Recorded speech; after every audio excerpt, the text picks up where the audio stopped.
नमस्कार, देवभूमि समाचारों में आप सभी का स्वागत है। मैं हूं आपके साथ सबिहा। आगे आप मेरे साथ देखेंगे उत्तराखंड से जुड़ी तमाम छोटी बड़ी खबरें विस्तार से, लेकिन सबसे पहले नजर उत्तराखंड हेडलाइंस पर। उत्तराखंड में नए सीएम की तलाश के लिए सस्पेंस बरकरार। बीजेपी हाईकमान ने नहीं खोले पत्ते, अब होली के बाद ही होगा ऐलान।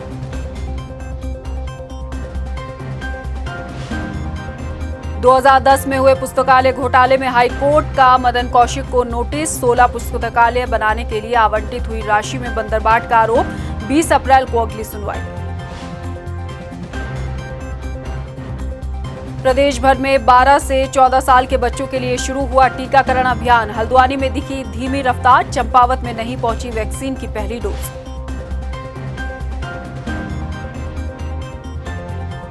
और होली के मद्देनजर सख्त हुआ विभाग, जगह जगह लिए जा रहे खाद्य सैंपल। कारोबारियों में भी त्योहार को लेकर दिख रहा उत्साह। हेडलाइंस के बाद बुलेटिन की शुरुआत करेंगे सियासी खबरों के साथ। प्रदेश में हुए चुनाव के बाद से ही भाजपा में अगले मुख्यमंत्री को लेकर मंथन का दौर चल रहा है। देहरादून से दिल्ली तक दौड़ लगाकर बीजेपी के तमाम दिग्गज नेता वापस लौट आए हैं, मगर पार्टी हाईकमान ने नए सीएम के चेहरे को लेकर अभी तक पत्ते नहीं खोले हैं। अब ये माना जा रहा है कि नए सीएम के नाम पर बना सस्पेंस जो है वो होली के बाद ही खत्म होगा और उसके बाद ही नए सरकार के गठन के लिए शपथ ग्रहण कार्यक्रम होगा। तो आपको बता दें कि सस्पेंस जो है नए सीएम के चेहरे को लेकर बरकरार है। चलिए, ज्यादा जानकारी के लिए हमारे साथ लाइव चर्चा में हमारे संवाददाता मनीष डंगवाल जुड़ चुके हैं। उन्हीं से तमाम मुद्दों पर अपडेट लेते हैं। मनीष, सबसे पहला मेरा सवाल यह है कि आखिर नए सीएम को लेकर ऐलान जो होना है उस पर कब तक सस्पेंस बरकरार रहने वाला है?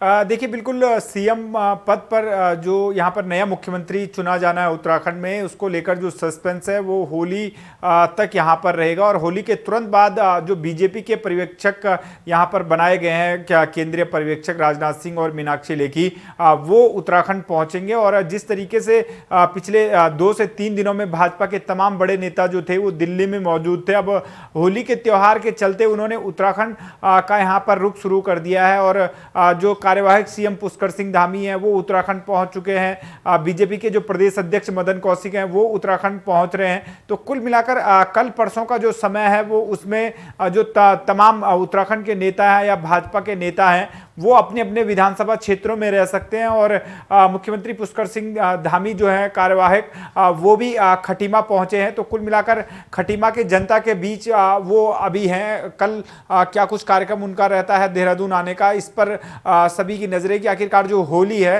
क्योंकि खटीमा की जनता ने इस बार उन्हें विधानसभा चुनाव में भी हराने का काम किया है, तो क्या वो होली में जनता के बीच रहते हैं या देहरादून पहुंचते हैं, क्योंकि यहाँ पर भी तमाम कार्यक्रम होली के होते हैं। तो इस पर सभी की नजरें लगी हुई। लेकिन जो सस्पेंस वाली बात है, जो सवाल आप कर रहे हैं, उस पर निश्चित तौर से होली तक ही सस्पेंस रहेगा। और होली के अगले दिन बताया जा रहा है कि 19 या 20 मार्च को बीजेपी विधानमंडल दल की जो बैठक होगी जिसमें केंद्रीय पर्यवेक्षक पहुंचेंगे, उसमें बीजेपी जो है वो नए मुख्यमंत्री के नाम का ऐलान कर देगी। जी मनीष, सीएम की रेस में पुष्कर धामी दौड़ में सबसे आगे बताए जा रहे हैं, इस बात में कितनी सच्चाई है और इसके अलावा और कौन कौन से नाम सीएम पद के लिए शामिल हैं?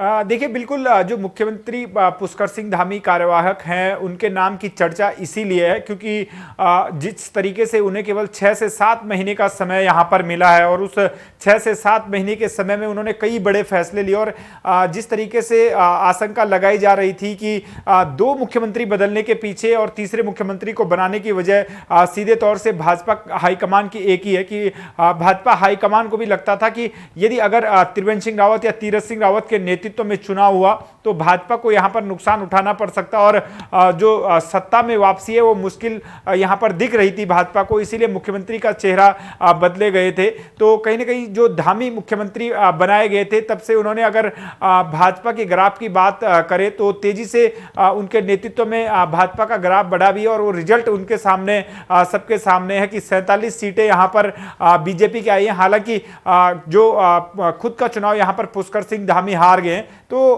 कहीं ना कहीं कह सकते हैं कि दौड़ में जो बने रहने का कारण यही है क्योंकि पार्टी उन्हें मौका दे सकती है, क्योंकि कम समय पुष्कर सिंह धामी को दिया गया था और इसी वजह से वो जो अपना क्षेत्र था वहां पर पहुंचे नहीं और प्रदेश भर में प्रचार प्रसार भी करते नजर आए, तो अपना चुनाव वो हार गए। तो इसलिए जो है उनका नाम जो रेस में है वो इसीलिए है क्योंकि हो सकता है अगर वो 5 साल मुख्यमंत्री रहते पूरे और फिर चुनाव हारते तो फिर मुश्किल यहां पर होती उनके लिए मुख्यमंत्री पद की दावेदारी के लिए। लेकिन 6 महीने का समय जिस तरीके से उन्हें मुख्यमंत्री का मिला और बेहतर काम भी उन्होंने उसमें कई किए और जनता के बीच जिस तरीके से पहुंचे हैं, जनता का दुख दर्द जिस तरीके से उन्होंने समझा और जनहित से जुड़े बड़े फैसले लिए, हर वर्ग के लिए उन्होंने जो कोविड महामारी थे उसके बाद जिस तरीके से सरकार का पिटारा उन्होंने जनता के लिए खोला था।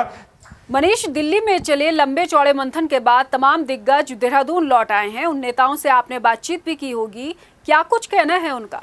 देखिए, भाजपा नेताओं का सीधे तौर से कहना है कि होली के बाद ही नए मुख्यमंत्री का ऐलान होगा और अलग अलग तरह के कयास जो हैं वो भाजपा के भीतर भी लगाए जा रहे हैं और भाजपा से जुड़े हुए जो सूत्र हमारे वो भी यही कयास लगा रहे हैं कि हो सकता है कि कोई बड़ा यहाँ पर दिलचस्प चेहरा यहाँ पर देखने को मिले, कोई बड़ा फैसला यहाँ पर भाजपा ले सकती है, कोई नया चेहरा यहाँ पर मिल सकता है, या तो पुष्कर सिंह धामी को रिपीट भी किया जाता है तो ये चौंकाने वाला फैसला होगा। क्योंकि अमूमन देखा जाता है कि कोई भी भाजपा की बात करें, जिस तरीके से हिमाचल में प्रेम कुमार धूमल चुनाव हार गए थे तो वहां उनके नेतृत्व में जरूर भाजपा ने वापसी की थी, वो मुख्यमंत्री पद का चेहरा भाजपा ने उन्हें घोषित भी कर दिया था, लेकिन वो खुद का चुनाव हार गए थे तो इसलिए पार्टी ने वहां पर जयराम ठाकुर को यहां पर मुख्यमंत्री वहां पर बनाया था। तो इसलिए कहा जा रहा है कि उत्तराखंड में भी अगर इस फॉर्मूले को लागू किया जाता है तो पुष्कर सिंह धामी के लिए मुश्किलें होंगी। लेकिन तमाम जिस तरीके से विधायक सीट छोड़ने की बात कर रहे थे उससे कहीं ना कहीं पार्टी हाईकमान पर भी कहीं ना कहीं दबाव बन रहा है कि पुष्कर सिंह धामी को ही यहां पर रिपीट किया जाना चाहिए। और सीधे तौर से नामों की बात करें तो कई नाम यहां पर सामने आ रहे हैं, लेकिन पहला जो भाजपा हाईकमान के भीतर यह है जो मंथन उन्होंने किया है और जो चल रहा है वो यही है कि विधायकों में से सीएम बनेगा या सांसदों में से सीएम बनेगा या मुख्यमंत्री जो कार्यवाहक पुष्कर सिंह धामी है उन्हें रिपीट किया जाएगा। ये 3 बड़े बिंदु हैं जिन तीनों बिंदुओं पर भाजपा मंथन कर रही है और हो सकता है कि कल जिस तरीके से भाजपा के प्रदेश अध्यक्ष मदन कौशिक और कार्यवाहक सीएम दिल्ली में मौजूद थे और उनकी तमाम बड़े नेताओं से मुलाकात भी वहां पर हुई है तो कुछ न कुछ फॉर्मूला उन्होंने भी वहां पर सुझाया होगा और नामों को लेकर हालांकि चर्चा जरूर होगी, लेकिन भाजपा हाईकमान चौंकाने वाले फैसले मुख्यमंत्रियों के जो है ताजपोशी में करता आया, क्योंकि 2017 के विधानसभा चुनाव में तमाम बड़े नेता यहां पर दावेदारी उत्तराखंड से कर रहे थे, लेकिन त्रिवेंद्र सिंह रावत को मुख्यमंत्री बनाया। जब त्रिवेंद्र सिंह रावत को हटाए तो तमाम बड़े नेता उस समय भी ये कयास लगाए जा रहे थे कि विधायकों में से मुख्यमंत्री चुना जाएगा, लेकिन तब सांसद को यहां पर कमान सौंपी गई थी। जब पुष्कर सिंह धामी को चुना था तो पुष्कर सिंह धामी ने खुद ये कहा था कि उन्हें उम्मीद भी नहीं थी और सबसे पीछे उस दिन जो बीजेपी विधानमंडल दल की बैठक में बैठे थे। तो इसलिए भाजपा के भीतर इस बात की चर्चा है कि कोई चौंकाने वाला फैसला हो सकता है और खास बात यह कि महिलाओं को लेकर भी एक रुझान देखने को मिल रहा है कि महिला मुख्यमंत्री इस बार उत्तराखंड से हो सकती है और रितु खंडूरी का नाम उसमें तेजी से यहां पर उभर रहा है। तो तमाम तरह के कयास यहां पर लगाए जा रहे हैं, लेकिन देखना यही होगा कि आखिरकार विधानमंडल दल की जिस बैठक में मुख्यमंत्री के नाम का चयन होना है उस पर पूरी उत्तराखंड के साथ देश की भी नजरें हैं, क्योंकि उत्तराखंड प्राथमिकता में यहां पर भाजपा के रहा है और जिस तरीके से लगाव प्रधानमंत्री नरेंद्र मोदी का उत्तराखंड से रहा है उससे कहीं ना कहीं सभी को लग रहा है कि आखिरकार जो उत्तराखंड का अब नया मुख्यमंत्री होगा 5 सालों के लिए जो कमान होगी और 2024 का जो लोकसभा चुनाव होना है उस लिहाज से तमाम समीकरणों को देखते हुए कौन चेहरा फिट बैठता है और किस चेहरे को यहां पर भाजपा आगे करती है और सीएम पद यहां पर चुनती है, उस पर सभी की नजरें लगी हुई हैं। जी मनीष, तमाम मुद्दों पर बातचीत करने के लिए आपका बहुत बहुत शुक्रिया। आप निगाहें बनाए रखिए, आगे भी आपसे अपडेट लेते रहेंगे। तो होली के बाद अब ये कयास लगाए जा रहे हैं कि सीएम को लेकर सस्पेंस होली के बाद ही खत्म होगा। खबरों में बढ़ेंगे आगे। उत्तराखंड में सत्ता में बैठने वाला भले ही अभी तय ना हुआ हो, लेकिन चर्चाओं का बाजार गर्म है। सबकी निगाहें भाजपा हाईकमान के फैसले पर टिकी हुई है। कारण ये भी है कि प्रदेश में अब जो मुख्यमंत्री चुना जाएगा, क्या उसका कार्यकाल 5 साल का होगा या फिर चेहरे को वक्त के साथ बदल दिया जाएगा। आज की रिपोर्ट इसी पर आधारित है। प्रदेश की जनता 5वें विधानसभा चुनाव में पूर्ण बहुमत की सरकार दे चुकी है। अब जरूरत राज्य को 5 साल तक का सरकार चलाने वाले मुखिया की है, क्योंकि इससे पहले एक विधानसभा चुनाव को छोड़कर बाकी बचे 3 विधानसभा चुनाव में सत्ता कभी कांग्रेस तो कभी भाजपा की आई, मगर 5 सालों का कार्यकाल केवल नारायण दत्त तिवारी ने ही पूरा किया। राज्य की स्थापना के साथ भाजपा की सरकार सत्ता में आई और मुख्यमंत्री के लिए नित्यानंद स्वामी के नाम पर मोहर लगी। नित्यानंद स्वामी ने मात्र 354 दिन का मुख्यमंत्री पद संभाला। नित्यानंद स्वामी के बाद प्रदेश के मुखिया भगत सिंह कोश्यारी बनाए गए, लेकिन इनका कार्यकाल तो नित्यानंद स्वामी से भी कम का रहा। भगत सिंह कोश्यारी मात्र 122 दिन के सीएम बने। भाजपा के कार्यकाल का वक्त खत्म हो रहा था और प्रदेश में दूसरे विधानसभा चुनाव की तैयारी। इस तैयारी में जीत कांग्रेस को मिली और मुख्यमंत्री नारायण दत्त तिवारी बनाए गए। नारायण दत्त तिवारी 1830 दिन के मुख्यमंत्री बने। साल 2009 में फिर तैयारी हुई बदलाव की। इस बदलाव में मोहर भाजपा पर लगी और राज्य की कमान भुवन चंद खंडूरी को सौंपी गई। प्रदेश के मुखिया बने रहने का सुख भुवन चंद खंडूरी को 925 दिनों का मिला। इस आंकड़ों में भुवन चंद खंडूरी के 2 कार्यकाल जुड़े हैं। साल 2009 में ही भाजपा ने मुख्यमंत्री के लिए फिर बदलाव किया और कमान रमेश पोखरियाल निशंक को सौंपी। रमेश पोखरियाल निशंक का कार्यकाल 805 दिन का रहा। तैयारी 2012 के विधानसभा चुनाव की। कांग्रेस सत्ता में और प्रदेश की बागडोर विजय बहुगुणा के हाथों में सौंपी गई। 7वें मुख्यमंत्री के तौर पे विजय बहुगुणा का कार्यकाल लगभग 2 साल का रहा। गद्दी अब कांग्रेस ने हरीश रावत को सौंपी। हरीश रावत भी मात्र 1097 दिन के मुख्यमंत्री बने। साल 2017 के विधानसभा चुनाव में जीत भाजपा को मिली और सीएम त्रिवेंद्र सिंह रावत बनाए गए। अनुमान लगाया जा रहा था कि त्रिवेंद्र शायद अपना कार्यकाल पूरा करने वाले दूसरे मुख्यमंत्री होंगे, लेकिन वक्त के साथ ये अनुमान भी टूट गया और त्रिवेंद्र 1452 दिन के ही आंकड़ों में थम गए। त्रिवेंद्र के बाद सीएम का ताज तीरथ सिंह रावत की झोली में गिरा।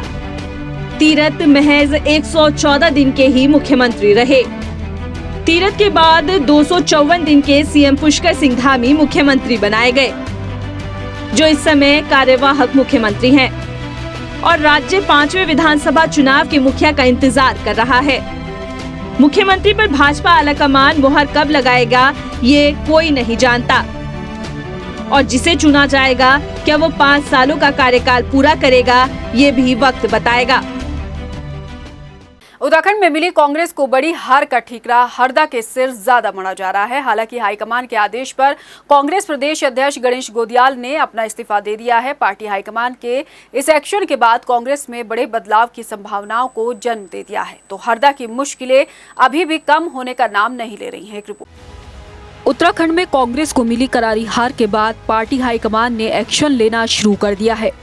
5 राज्यों में कांग्रेस की बड़ी हार के बाद सभी अध्यक्षों से इस्तीफा लिया जा चुका है, तो उत्तराखंड कांग्रेस के अध्यक्ष पद से गणेश गोदियाल भी अपना इस्तीफा दे चुके हैं। पार्टी के इस एक्शन ने कांग्रेस में बड़े बदलाव की सुगबुगाहट को तेज कर दिया है, मगर हरदा की मुश्किलें अभी भी कम नहीं हो रही। कांग्रेस को चुनाव में मिली हार के बाद से हरीश रावत ही नेताओं के निशाने पर सबसे ज्यादा हैं। लगातार आलोचनाओं का सामना कर रहे हरीश रावत ने मीडिया में अपना बयान जारी कर कह डाला है कि जो टिकट बेचने के आरोप उन पर लगाए गए हैं वो कुछ ज्यादा ही गंभीर हैं, लिहाजा उनसे इतनी ही दिक्कत है तो पार्टी को होली के मौके पर उनकी राजनीति का दहन कर ही देना चाहिए। कांग्रेसी में क्यों, सार्वजनिक जीवन में जरूरत नहीं होनी चाहिए। तो मैं तो ऐसे हरीश रावत को उत्तराखंड वालों को चाहिए कि पकड़ करके खड्ड में दबा दें, खड्ड में दबा दें। देखते क्या भगवान सुनता है नहीं सुनता। पार्टी हमारे तो पार्टी भी भगवानी जैसी है, तो भगवान सुनते हैं नहीं सुनते हैं, दोनों सुने। अच्छा। और मैं तो चाहता हूँ बल्कि जिस समय होली दहन हो रहा है उस समय हरीश रावत का भी दहन हो जाना चाहिए, राजनीतिक दहन तो कम से कम हो जाना चाहिए। हालांकि चुनाव में मिली हार की जिम्मेदारी लेते हुए हरदा ने ये भी साफ कर दिया कि हार को स्वीकार करते हुए उन्होंने पहले ही कैंपेन कमेटी के चेयरमैन को इस्तीफा दे दिया है। मुस्लिम यूनिवर्सिटी के मुद्दे पर बोलते हुए हरदा ने कहा कि कुछ लोग मुस्लिम यूनिवर्सिटी को लेकर भी ठीकरा उनके ही सिर मढ़ रहे हैं। बुढ़ापे में शायद मेरे भाग्य में यही बता था कि मुझसे कहा गया है जा रहा है कि मैंने टिकट बेच दिया। भाजपा वाले लगे हैं मेरे पीछे ये कहने में कि कोई मुस्लिम यूनिवर्सिटी का बयान मैंने दे दिया, वो मुझ पर जबरदस्ती उसको चिपकाने में लगे हैं। पड़े में 2 लात मारने के लिए हमारे अपने लोग भी कह दे रहे हैं कि साहब मैंने टिकट बेच दिया। हरीश रावत ने तो कह दिया है कि वो भगवान से प्रार्थना करते हैं कि कांग्रेस उन पर लगे आरोपों पर उन्हें पार्टी से निष्कासित कर दे। लेकिन हरदा की भगवान से की गई ये प्रार्थना पार्टी हाईकमान सुनता है और क्या रुख लेता है ये देखना बाकी है। टाइम टीवी के लिए देहरादून से ब्यूरो रिपोर्ट। उत्तराखंड समेत 5 राज्यों में कांग्रेस को मिली हार के बाद सभी प्रदेश अध्यक्षों से इस्तीफा लिया जा चुका है। प्रदेश अध्यक्ष गणेश गोदियाल के इस्तीफे देने के बाद चल रही तमाम चर्चाओं के बीच गढ़वाल मीडिया प्रभारी और कांग्रेस प्रवक्ता गरिमा दसौनी ने कहा कि गणेश गोदियाल के इस्तीफे को किसी राजनीतिक चश्मे से ना देखा जाए। गरिमा दसौनी ने कहा कि होली के बाद कांग्रेस की बैठक में हार के कारणों की समीक्षा की जाएगी। देखिए, हमारी राष्ट्रीय अध्यक्षा श्रीमती सोनिया गांधी जी ने सभी 5 राज्यों में जहां शिकस्त देखने को मिली कांग्रेस पार्टी को, वहां के प्रदेश अध्यक्षों से इस्तीफे की पेशकश की ताकि नए तरीके से संगठनात्मक चुनाव कराए जा सकें और नए ढंग से सिलसिलेवार तरीके से कार्यकारिणी का और प्रदेश अध्यक्ष का तमाम लोगों का चुनाव हो सके। ऐसे में मुझे नहीं लगता कि इसको किसी राजनीतिक चश्मे से देखे जाने की ज़रूरत है। ये पार्टी की एक प्रक्रिया है और जैसा कि आपको पता है कि हमारे वहाँ चुनावी प्रक्रिया ऑलरेडी शुरू हो चुकी थी, PRO नियुक्त हो चुके थे और अगस्त तक हमारे राष्ट्रीय अध्यक्ष का भी चुनाव होना था और तमाम प्रदेश अध्यक्षों का भी चुनाव होना था और कई फेजेस में ये चुनाव होना है। PCC मेंबर्स चुने जाने हैं, AICC मेंबर्स चुने जाने हैं। तो ये ऑलरेडी डिज़ाइन था या ऑलरेडी इस तरह से डिसीजन लिया जा चुका था। उत्तराखंड में कांग्रेस को मुस्लिम यूनिवर्सिटी का मुद्दा उठाने का कहीं न कहीं नुकसान हुआ है। अब इस बात से पार्टी भी इत्तेफाक रखती नजर आ रही है। कांग्रेस के प्रदेश मीडिया प्रभारी राजीव महिषी का कहना है कि मुस्लिम यूनिवर्सिटी के मुद्दे को भाजपा ने चुनाव में जमकर भुनाया और इससे भाजपा को फायदा और कांग्रेस को नुकसान हुआ है। हालांकि उन्होंने कहा कि इस बयान को लेकर आंकलन किया जा रहा है। जो गलत चीज़ है वो ये है कि जो जिस पदाधिकारी ने कहा तो मैं उसका कोई बहुत ज़्यादा संगठन में कोई महत्व नहीं समझता हूँ।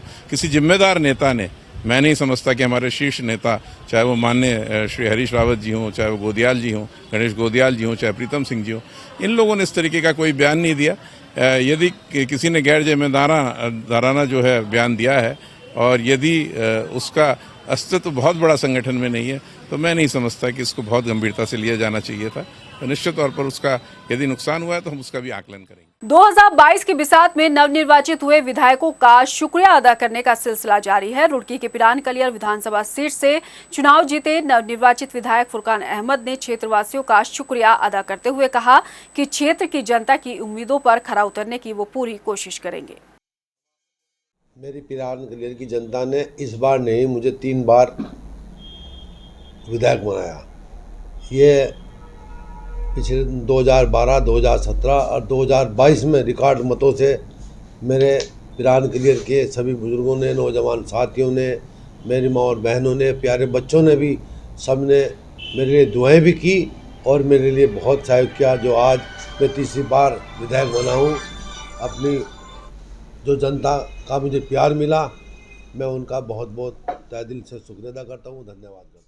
नैनीताल हाईकोर्ट ने हरिद्वार में 2010 में हुए पुस्तकालय घोटाले के मामले में दायर जनहित याचिका पर सुनवाई की। कार्यवाहक मुख्य न्यायाधीश न्यायमूर्ति संजय कुमार मिश्रा और न्यायमूर्ति RC खुलपे की खंडपीठ ने मदन कौशिक और ग्रामीण विकास विभाग के अधिशासी अभियंता रामजीलाल को नोटिस जारी कर 20 अप्रैल तक जवाब देने के लिए कहा है। इस मामले में अगली सुनवाई 20 अप्रैल को होगी। आपको बता दें कि देहरादून निवासी सच्चिदानंद डबराल ने जनहित याचिका दायर कर कहा है कि 2010 में तत्कालीन विधायक मदन कौशिक ने अपनी विधायक निधि से करीब 1.5 करोड़ की लागत से 16 पुस्तकालय बनाने के लिए पैसा आवंटित किया था, लेकिन पुस्तकालय बनाने के लिए भूमि पूजन से लेकर उद्घाटन तक का फाइनल पेमेंट कर दिया गया, मगर आज तक पुस्तकालय का निर्माण नहीं किया गया। खबरों में बढ़ेंगे आगे। राष्ट्रीय टीकाकरण दिवस के मौके पर देश भर के साथ प्रदेश में भी 12 से 14 साल के बच्चों के लिए कोरोना महामारी से बचाने के लिए वैक्सीनेशन अभियान शुरू कर दिया गया है। DG हेल्थ तृप्ति बहुगुणा ने अभियान की शुरुआत की। देहरादून स्थित गांधी शताब्दी अस्पताल में 12 से 14 साल के बच्चों को टीकाकरण लगाने की शुरुआत कर दी गई है। हालांकि बच्चों को वैक्सीन लगाने के लिए किसी तरह के रजिस्ट्रेशन की बाध्यता को नहीं रखा गया है। प्रदेश में इस उम्र के करीब 3,92,000 किशोरों को टीकाकरण लगाने का लक्ष्य रखा गया है। इस मौके पर राष्ट्रीय टीकाकरण दिवस के मौके पर आशा कार्यकर्ताओं को DG हेल्थ ने सम्मानित भी किया। ये जो हमारा कोरबा वैक्स नाम से वैक्सीन का नाम है, और ये हमारे जो है 12 साल से लेकर 14 साल के बच्चों को लग रहा है। सारे जिलों में लग रहा है, जहाँ जहाँ हमारी पहले से बूथ काम कर रही हैं, हर बूथ में ये काम हो रहा है। और इससे ये है कि सब बहुत एक तरह खुशी की भी बात है और हमारे बच्चे इसमें से बेनिफिटेड होंगे। तो मैं इस मन से अपने भारत सरकार का भी धन्यवाद देना चाहूँगी और मोदी जी का धन्यवाद देंगे कि उन्होंने जो है हम लोगों को ये वैक्सीन हमारे बच्चों को जो डॉनिहाल से 12 से 14 साल के बच्चों को कवर कर लिया। हमारे जो बच्चे हैं बेनिफिशरी जो हमारे स्टेट के हैं वो 3,92,000 लगभग। वहीं चंपावत के लोहाघाट क्षेत्र के उपजिला चिकित्सालय में कोरोना वैक्सीन नहीं पहुंच पाने के चलते 12 से 14 साल के बच्चों को वैक्सीन की डोज नहीं लग पाई है। इस वजह से टीका लगाने आए बच्चे बेरंग वापस लौट गए। इस बाबत जिला चिकित्सालय के बीपीएम राकेश पंत ने कहा कि वैक्सीन उपलब्ध न होने की वजह से बच्चों को कोरोना का टीका नहीं लगाया गया है, मगर होली के बाद इस प्रक्रिया को जरूर शुरू कर दिया जाएगा। कारण देखिए, सरकार की तरफ से जो गाइडलाइन थी वो यही थी, आज की डेट थी 12 से 14 वर्ष के बच्चों के टीकाकरण के लिए, लेकिन अभी हमारे पास जो है इस ब्लॉक में भी वैक्सीन नहीं आ पाई, तो उस वजह से जो है टीकाकरण नहीं हो पा रहा। होली के बाद अभी 2-3 दिन की छुट्टियां, तो 21 तारीख से हम इसको रूटीन में ले आएंगे। देश में आज से 12 से 14 वर्ष के बच्चों का मुफ्त टीकाकरण शुरू हो गया है और बच्चों को दी जाने वाली कोविड-19 वैक्सीन का नाम कॉर्बेवैक्स है। मगर हल्द्वानी में कोविड टीकाकरण केंद्र खाली नजर आ रहे हैं। आज सुबह से ही काफी कम बच्चों ने वैक्सीन लगाई है। माना जा रहा है कि होली के त्योहार को नजदीक देखते हुए वैक्सीन सेंटर पर बच्चे कम नजर आ रहे हैं। जिन बच्चों ने आज पहली बार वैक्सीन लगवाई वो काफी खुश नजर आ रहे हैं। उनके मुताबिक उन्हें काफी वक्त से वैक्सीन आने का इंतजार था। My name is Niharika Rawat and I study in Rahman Vikram Birla Institute of Learning in 9th standard, and today I got opportunity to be vaccinated first dose of COVID, and I felt very happy because it was last 2 years was a very difficult period because of COVID, and now I'm very happy. देश के पहले CDS general स्वर्गीय बिपिन रावत की जयंती पर आज प्रदेश भर में उनके चाहने वालों ने उन्हें याद किया। सोशल मीडिया पर जनप्रतिनिधियों और लोगों ने पोस्ट कर देश के पहले सीडीएस को श्रद्धांजलि दी। तो उधर पूर्व केंद्रीय मंत्री और पूर्व मुख्यमंत्री रमेश पोखरियाल निशंक ने भी स्वर्गीय बिपिन रावत को श्रद्धांजलि दी।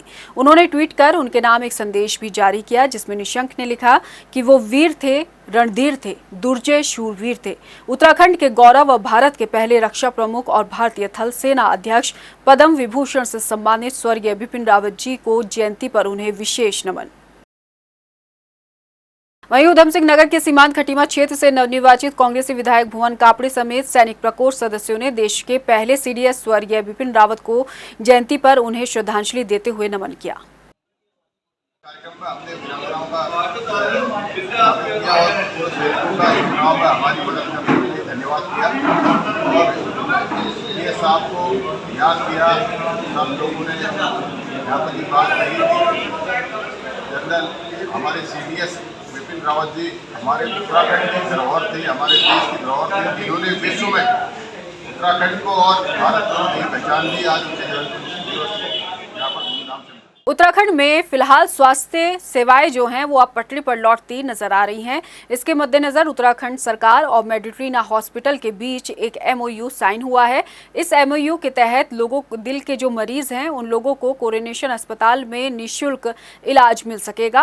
आपको बता दें कि इसके तहत देहरादून के कोरोनेशन अस्पताल में हार्ट सेंटर फिर से शुरू होने के साथ राज्य कर्मचारी आयुष्मान भारत योजना, बीपीएल, ईएसआईसी, ECHS कार्ड धारकों को निःशुल्क इलाज मिलेगा। आपको बता दें कि इस बाबत प्रदेश चिकित्सा मुख्यालय पर आयोजित बैठक में डीजी हेल्थ तृप्ति बहुगुणा और मेडिट्रीना हॉस्पिटल के चेयरमैन और managing director doctor N Pratap Kumar के बीच 7 साल के लिए MOU साइन किया गया है। सर, जो कार्डियक पेशेंट होते हैं उनकी मुख्यतः हम उनको 3 भाग में बांटते हैं। एक तो non invasive work, invasive work और उसके बाद सर्जरी का वर्क। तो नॉन इन्वेजिव का काम शुरू हो चुका है। वो बाकायदा फोर्टिस के बंद करने के अगले दिन बाद से ही कोरोनेशन अस्पताल के साथ मिलकर हमने वो काम शुरू कर दिया था वॉलंटरी बेसिस पे। उसके बाद इन्वेजिव का जो काम है वह शुरू करने के लिए कुछ अप्रूवल की प्रोसेस है, जैसे ARB एक संस्था है जिससे हमें बताना पड़ता है कि हम यहाँ पर काम शुरू करेंगे। तो जैसे ही वह काम खत्म हो जाएगा हम इन्वेजिव का काम शुरू कर देंगे। लालकुआं में खाद्य विभाग की टीम ने होली के त्योहार को देखते हुए विशेष अभियान चलाया। इस दौरान लालकुआं और हल्दूचौड़ क्षेत्र में औचक छापेमारी कर किराना, मिठाई समेत 1 दर्जन से ज्यादा प्रतिष्ठानों में जांच की गई। इसके साथ ही 4 दुकानों से गुजिया के सैंपल भी लिए गए, जबकि कई दुकानदारों को धारा 32 के तहत नोटिस भी थमाया गया। 3 तारीख से हम लोगों ने अभियान चलाया है और अभी तक लगभग 45 के आसपास हमने नमूने लिए हैं। तो इसी क्रम में हम यहाँ अभियान चला रहे हैं। आज हमने जांच की है 2-3 दुकानों की, 2 नमूने हमने गुजिया के लिए हैं। और त्योहारों को देखते हुए जो चीज़ें ज़्यादा यूज़ होती हैं, जैसे गुजिया है, मावा है, दूध है, पनीर है, इन चीज़ों का निरीक्षण किया जा रहा है और जांच की जा रही है। और प्रयास ये किया जा रहा है कि जो भी त्यौहार में जो भी चीज़ें सप्लाई हों, जो लोग चीज़ें खरीदें, वो सब शुद्ध हों और लोग त्यौहार अपना बढ़िया तरह से मना सकें। होली का पर्व नजदीक आने से पहले ही हरिद्वार के बाजारों में दुकानदारों में खुशी की लहर देखने को मिल रही है। हालांकि इससे पहले 2 साल तक होली के त्योहार में कोरोना महामारी का असर देखने को मिल रहा था, मगर इस बार कारोबारियों में खासा उत्साह देखने को मिल रहा है। कारोबारियों को पूरी उम्मीद है कि इस बार जिस तरीके से हालात हैं और जिस तरीके से कोरोना महामारी का जो कम प्रकोप दिखाई दे रहा है, उससे इस बार उन्हें सीजन में अच्छी कमाई होगी। अब होली के ऊपर जो त्योहार है, त्योहार के ऊपर जो बाजारों में भीड़ देखी जा रही है, उससे व्यापारी वर्ग का चेहरा जो है वो खिला है। तो मैं यही मानता हूं कि आने वाला समय व्यापारियों के लिए बहुत अच्छा होगा। और दूसरा कि केंद्र की सरकार और उत्तराखंड में भी भारतीय जनता पार्टी की सरकार एक बार फिर से आ गई है और भारतीय जनता पार्टी जो है वो जो व्यापारियों का बहुत ध्यान रखती है। होली का त्योहार आने में अभी वक्त बाकी है, मगर होली की रंगत अभी से दिखाई देने लगी है। खटीमा में आयोजित होली मिलन समारोह में नवनिर्वाचित विधायक गोपाल सिंह राणा शामिल हुए। इस मौके पर कई सांस्कृतिक कार्यक्रमों का भी आयोजन किया गया। इस मौके पर स्थानीय प्रतिभाओं को सम्मानित किया गया है। होली का सबसे पहले तो मैं तमाम हमारे अपने क्षेत्रवासियों, देशवासियों को होली की बहुत सारी शुभकामनाएं, बहुत सारी बधाई देना चाहता हूँ। आज क्योंकि होली का त्यौहार है और हमारे थारू परिषद जो संस्था, हमारी स्वैच्छिक संस्था है, उस संस्था ने कहा है कि थारू होली मिलन का समारोह करेंगे। बोला ठीक है, तो आज वही चल रहा है। सब लोग पूरे क्षेत्र के लोगों को बुला लिया है, होली मिलन का समारोह में सम्मिलित होंगे। चंपावत के लोहाघाट ब्लॉक के नेपाल सीमा से लगे कोट सारी गांव में जंगल से पशुओं के लिए घास लेने गई महिला की मिर्गी के दौरे के कारण खाई में गिरने से मौत हो गई। महिला जब काफी देर तक घर नहीं लौटी तो ग्रामीणों ने इसकी सूचना पुलिस को दी, जिसके बाद सर्च ऑपरेशन के दौरान कड़ी मशक्कत के बाद महिला का शव बरामद किया गया। महिला के शव को पोस्टमार्टम के लिए भेज दिया गया है। ये गाय बच्चियों को चराने के लिए जंगल में गई हुई थी, जहाँ पे इनको मिर्गी के कारण इनकी मौत हो गई। खाई में गिर पड़ी कम से कम 200-300 मीटर। इस बुलेटिन में फिलहाल इतना ही। मुझे दीजिए इजाजत। बाकी खबरों के लिए आप बने रहिए, लेकिन जाने से पहले एक नजर हेडलाइंस पर। नमस्कार। उत्तराखंड में नए सीएम की तलाश के लिए सस्पेंस बरकरार। बीजेपी हाईकमान ने नहीं खोले पत्ते, अब होली के बाद ही होगा ऐलान।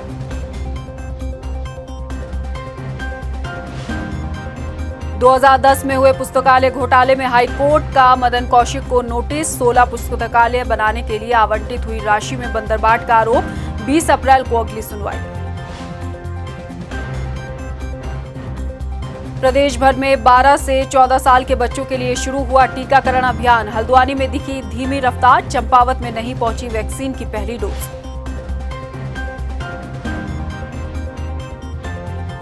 और होली के मद्देनजर सख्त हुआ विभाग। जगह जगह लिए जा रहे खाद्य सैंपल। कारोबारियों में भी त्योहार को लेकर दिख रहा उत्साह।